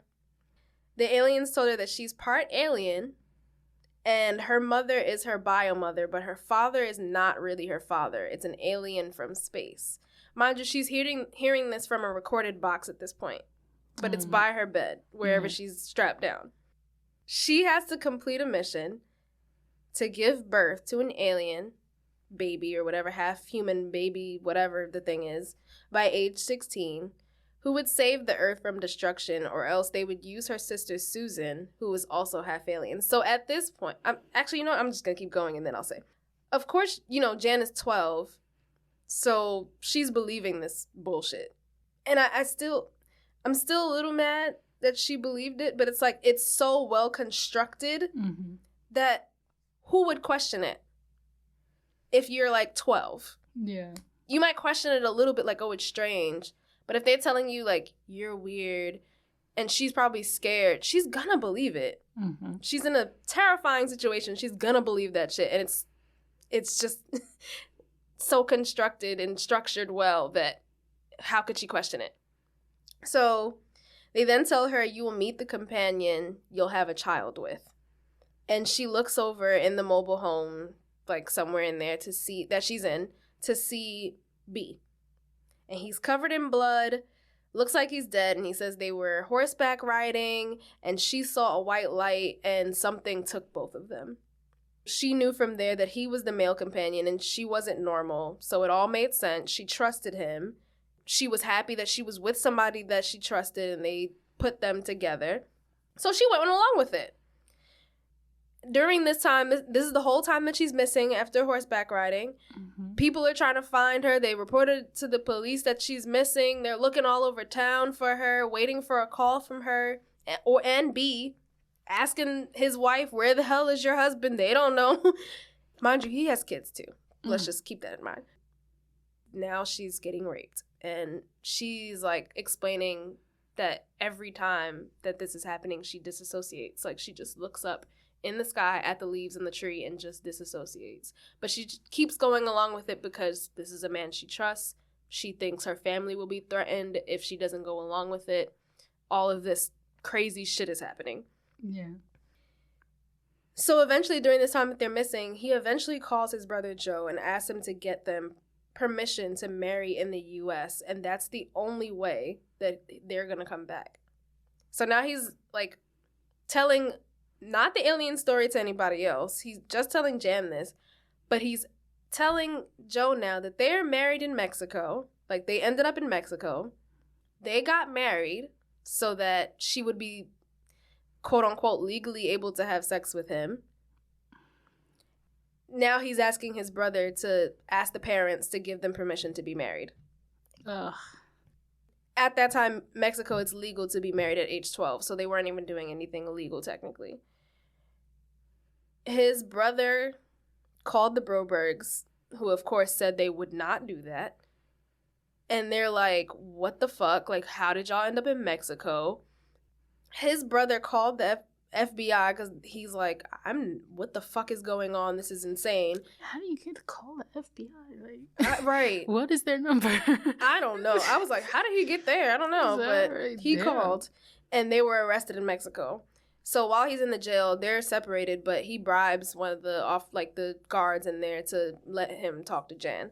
So he told Jan to tell his parents that B took her on vacation without telling them, and he shouldn't have. Mind you, he already lied about, like, he already said, give me permission to marry her. But y'all are now all of a sudden, no, I took her on vacation. I should have told you. What? After he tells them that, he tells Jan that the alien Zeta and Zethra told him that there were 4 things they couldn't talk about. So now he's manipulating her even more so that she won't tell anybody. He says she can't mention the aliens. She can't talk about the pills she was given to be, drugged and sedated. She couldn't talk about the mission, and she couldn't talk about any of the sexual, quote-unquote, sexual things they did because that was fucking rape. Yeah. If she talked about any of it, her sister Karen would go blind, Susan would be taken in replacement of her, and her father would be killed because she believes that's not really her biological father now. So she told her parents B didn't do anything when they returned. Like, he didn't do anything to me, it's fine. Because she's worried about her family. Mm-hmm. And she's also worried about failing the mission and disappointing B and all this other stuff, all this pressure and stress and trauma that she's just like, now, he didn't do anything, it's fine. He didn't do anything with me. He took me on vacation without asking you guys, and I wanted to go. But she's 12. So the Berchtolds were never allowed back in the Brobergs' home at that point. But they still didn't have any boundaries. They didn't give a fuck. They had her examined to see if she was raped. I'm not talking about that, but, obviously you want to see if your child was raped. But I'm going to say another thing later that's going to make the boundaries just seem like non-existent. But because B had never actually broke her hymen, they couldn't tell that she had any type of contact there. So they just thought like, I guess he didn't really touch her. Okay. But I'm not going to go into detail. They do go into detail in the documentary if you want to watch, but basically he did something so that he wouldn't break it. Ugh. His wife Gail actually ended up approaching the Brobergs to sign affidavits saying they wouldn't charge Berchtold or he would air all of their shit about their affairs. Mind you, at this point now, Marianne knows that Bob did something, and because they're a Christian family, they're like, we can't have people finding out Bob is a homosexual and that I cheated on my husband, so we're not going to say anything. Okay, fine, we're just going to sign the affidavits. They cared more about their reputation than the well-being of their daughter. How's that woman still his wife? Like, bro, We'll get into that too. So Mary Ann, even after all of this happened, continued to see Berchtold for another 8 months, to the point where they had 11 more meetings, which means they probably had sex all of those 11 times, and claimed she was in love with him at the time. So she just kept going along with it, even though he already said he wanted to marry her daughter and kidnapped her to be with her. Are you stupid? At this point, like, Bob found out that they were still sleeping together, so he wanted to get a divorce, and he served a subpoena for endangering their children. But in the end, they still ended up staying together because they was just like, oh, boo-hoo, we're in love. We need to stay together. Now, like, at this point, Marianne and Bob are, like, not talking to B anymore. They have no contact with him. She stopped sleeping with him. She felt bad, quote unquote. So they're not talking. But he's still in contact with Jan. He kept going to see her. He kept telling her the aliens, like, said, oh, you can't see any boys, and because you're only supposed to be with me because I'm the male companion, and we're supposed to have a child, so you can't see any boys, you can't tell your parents about this, blah, blah, blah. And she's still obviously going along with it. I guess in her child's mind, she's like, to make sense of it, she goes along with it to the point where he starts writing love letters to her, secret love letters, like, to the point where he's going to the school, giving the love letters to a kid to give to her. Oh my God. And she's just, like, writing love letters back because now, I'm guessing, I'm not, like, a psychiatrist or therapist or whatever, or a psychologist, but at this point, to make sense of it all and to cope, she's believing that she's also in love with him and writing love letters back, and now saying she wants to marry him as well. The second time he kidnapped her, in 1976, Jan had written a letter to her family to leave her alone, and she, quote-unquote, ran away. So he starts, and they're reading this letter, and they're like, this doesn't even sound like Jan wrote this. It sounds like somebody else wrote it. It sounds too grown. It doesn't sound like any words she would say. It doesn't sound like how she talks. Yeah. But nevertheless, B starts calling up Marianne. So now he's in contact with Marianne again and saying he hasn't seen her, like, in a few weeks. Do you know what happened to her? And she's like, no, she's missing, blah, blah, blah. And he's like, well, Jan contacted me and she's doing drugs and being a prostitute and all this crazy nonsense. And she's like, oh my God, like, the family's worried, and they haven't heard from her for like 90 days. Then one day, she finally calls the family and just talks like everything is normal. Like, oh yeah, I'm just, I'm fine, I'm okay. All my love, okay, bye-bye. And they're just like, come home. And she's just like, I just wanted to tell you that I love you and miss you. It's just like, oh my God, what is happening? During this time when he kidnapped her, Jan stated that B snuck into her bedroom window. She escaped with him to California, where he enrolled her in an all-girls Catholic school under the alias John. And Jan told her, and that he was her father, who escaped from the Lebanon crisis and was a CIA agent. Oh my God. This man is living in a fairy tale. Bruh. The audacity.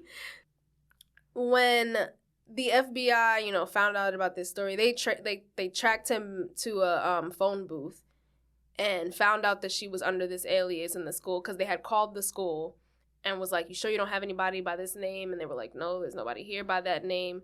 Because he made the mistake of leaving a phone book at the phone booth where he had the all-girl school number circled. Dumb. Yeah, stupid. So that's how they traced it to the school.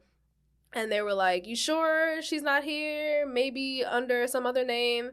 And they started describing her, and they said, well, this girl, blah, blah, blah, and this guy, they found her. So they bring her back home, and B loses his shit. He burns down the family store.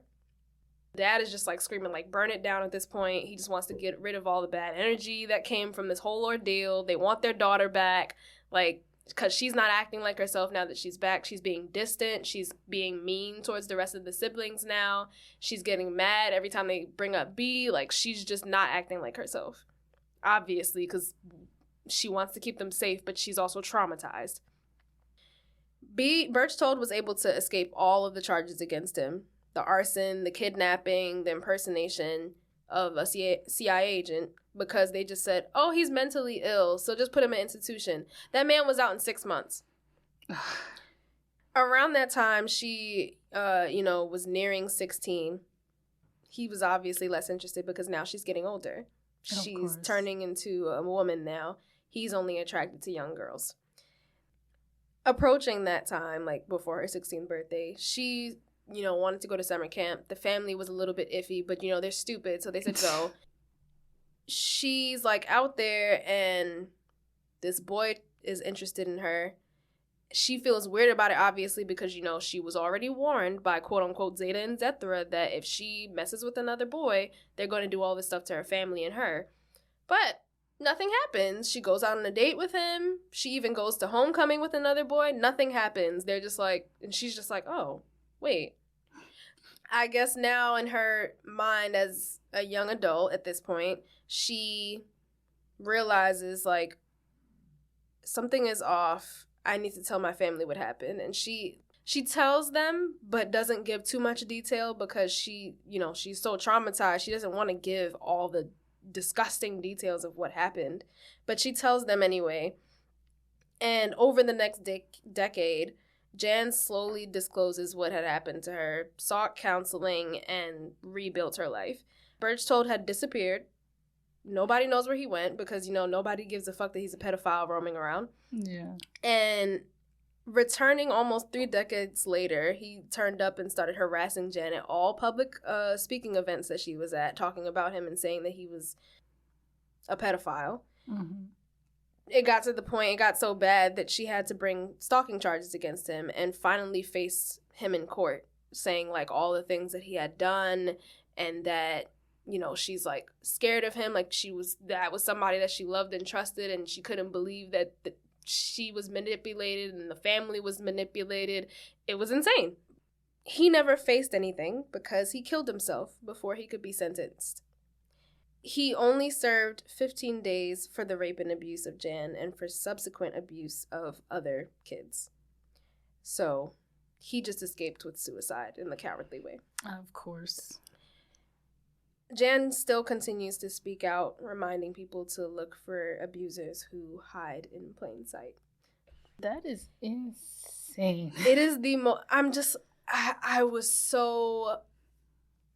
aghast. Like, I was like, I cannot believe that a family is this gullible and naive. And when they talk about it in the documentary, like, they're talking about all of this, even the mom disgusted me the most because she's talking about it like almost as if she's excusing it. And it's like, y'all sat here and let all of this shit happen to your daughter. And you're just like, oh, it's the 70s. No, it's you dumbass. It's you. You are the problem. You are, and I don't want to, let me not go to that place. But I am not going to shit on anybody's religion. But one thing that annoys me about fake Christian people, and I'm only saying fake because it's like, if you are like someone who believes in God and that's your prerogative or whatever, but if you're sitting there excusing shit like this and saying you're a Christian person, go to hell. Like, literally, you're not following your religion. You're just making up excuses for your own bullshit and saying, oh, forgiveness. No, you're a shitty person and you deserve to be in jail right with him. Mm-hmm. I really don't even know how people, like, survived the 70s and 80s. Like, what was y'all doing? Bruh. It's too much. And I'm like, I've heard all of these stories in that time of people, becoming victims of something because they left their door open or because they trusted the person one time. You let this shit happen more than once for several years. Yeah. You're just stupid at that point. You're an idiot. Like, oh, it angered me so bad watching that documentary. But it was so insane. I had to talk about it, but also, like, because, like, in the movie, how it could be perceived that she was just lying about all of this stuff to get away with her daughter going missing or being responsible for her daughter going missing. He went to the extent of creating, like, a whole story. Mm-hmm. A whole, like, he had to sit there and think about that for years, where he just created this whole convoluted story about an alien abduction, but then also being able to, on the side, manipulate them with other crazy, insane stories. It's too much. He's a master manipulator, to the sense that he was able to deceive this family who was just a little bit too fucking gullible. It was more like he knew what to say to a specific type of people. Yeah. And, you know, when, like, people go to, like, therapy or whatever, they kind of start talking like one, like a therapist, in a sense. So I could see, like, maybe he could have that, like, that kind of speech, like, oh, you know, like, calm, trusting, and then they're like, it's still far-fetched to me that he was able to, like, seduce the dad. Like, yeah, I'm just because like, what? Christian family in the 70s, that is the furthest thing from any male's mind. And I'm like, I don't want to assume your sexuality. Yeah. But are you gay? Because how off of, he didn't even, like, try to seduce you that much. He just said, man, sex with my wife is bad. Anyway, can you jerk me off? Like, what? It's just so far-fetched to me, because watching so many movies where, like, you even mention men hugging and guys get upset, like, to just have that situation even happen the way it did, it's so far-fetched to me. And it's like, I could see if they were, I'm not sure how, they said they were coming out with, the director said that they were coming out with a part 2, maybe to sort of explain how they are as a Christian family and what their views are in that sense. I don't think. But I'm like, we don't. We've seen enough. Right. We know how y'all are. But at the same time, like, if you're a Christian families around that time were very strict. I find it very hard to believe that just wouldn't happen. Yeah, I'm just like, I just cannot see, if you were not gay, how you would get seduced so easily to the point where you're allowing your daughter to just be around this man, and then also so ashamed of it that you're gonna sign an affidavit saying you're not gonna bring charges against him. Like, insane. It's just the wrong time to be quote unquote Christian like or God like or whatever, because the only thing I could see them being like, okay, we'll sign it is because, oh, forgiveness, blah blah blah. But I'd be like, no, not this time. Yeah, no. And that's my other thing, too, because they had mentioned that in a few articles about the documentary, that, and that's why they want to create a part 2, is that they are supposed to be about forgiveness, and that's why they feel like maybe that's why they excused so many things. But I'm like, that is your daughter? You are not, you can forgive all the fuck you want. You're not going to bring that person around again, though. Forgive doesn't mean forget or like, just brush it under the table. Nothing happened. Like, things happen. Like, you can forgive, but this happened. Right. It needs to be addressed. And y'all are just not only, like, ignoring what is going on, but going back again to sleep with the man who literally kidnapped your daughter. I'm just baffled. It just brings me back to, like, the whole Ted Bundy thing, because, like, that's the exact mindset of the women. Like, oh, I'm so in love, blah blah blah, and I'm like, how? With whom? Whomst? Were they unhappy in their marriage or something that they just were easily able to get manipulated by? I'm confused. And then also, like, B's wife, like, how are you still his wife? Well, so that's one, I didn't mention it in the thing. I meant to mention it at the end. They eventually got divorced, but I wanted to know what the fuck she was doing that entire time, because they barely mentioned her until the affidavit, and then also somewhere in the film, he said, I'm going to divorce Gail so me and Jan can be together. And he ended up divorcing her. And then he wanted to actually get fully legally married in the U.S. with Jan around that time. So they were divorced. It's just so strange. Like, your husband's missing for however long. He's found with this girl. And you're out here talking about you're going to serve the family this affidavit. Like, I don't know. There's something right. Everybody's discussing Everybody's the situation. trying to keep a man, no matter what kind of man it is. And right. It is deplorable. And I feel like they're not all being open and honest about what exactly went down. Because it's like, even the kids are like, they could not understand. The main thing that they were concerned about was, oh, my family almost got divorced.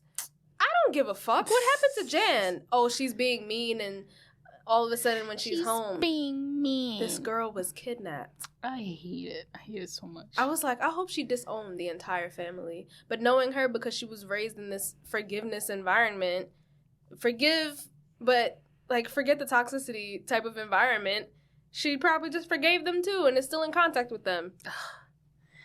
Could not be me. Could not be me. That's too much to go through. I'm sorry. I heal in therapy from that. I'm going to be like, okay, well, it's also my choice after healing from this that I will no longer be talking to you. You do not exist to me. You are dead. It's just so blatantly clear that the love is not there. Bruh. And the care is not there. It isn't. And they're literally sitting there trying to cry on the phone to her, like, where are you? You care surface level. They're the type of people that if she had turned up dead, they'd be like, I don't know how this happened. And the people in the documentary just make you so mad. They made me I was so pissed. I'm glad I didn't watch it because I remember you saying like, oh, you should watch Abducted in Plain Sight. And I was like, okay. And then I never did. I'm glad because I'd be heated right now. Bruh. Like even more heated right now. You can kind of tell I'm trying to contain mine and not yell on this mic because I even rewatched it just for like some more notes, part of it. And I was like, yo, this is already pissing me off. Like, I knew I was going to come here wilding, but I tried to tone it down just so I wouldn't be like blowing Gotham Studios fucking mic through. It's too much. It's too much. Oh my God. So, with all that, that's it for us. Definitely leave us a review wherever you listen. Again, you can watch our live stream of the basement paranormal investigation that we had on IGTV at Foot Off the Bed Podcast. And also, we'll be posting, the actual video that we recorded since we weren't able to live stream at Pine Barrens, just as like some extra footage. Actually, maybe I'll make that Patreon exclusive. You can definitely watch the full paranormal investigation we had in the basement. And we'll definitely do more live streams like that. So if you have any suggestions, you can email us at footoffthebed@gmail.com, or you can DM us on Instagram or message us on Facebook. You know all the things. We put it in the episode notes. We're also going to try to like investigate in places that have bars. Yeah. And not just be in the middle of woods on abandoned roads. Right. With nothing. Also, just remember you can become a member of our Patreon by visiting patreon.com/footoffthebedpodcast for all the special perks and whatever else we get. Yeah. And once we eventually figure out what other special perks we want to give you guys. Yeah. So, remember to stay safe. And don't leave your foot off the bed.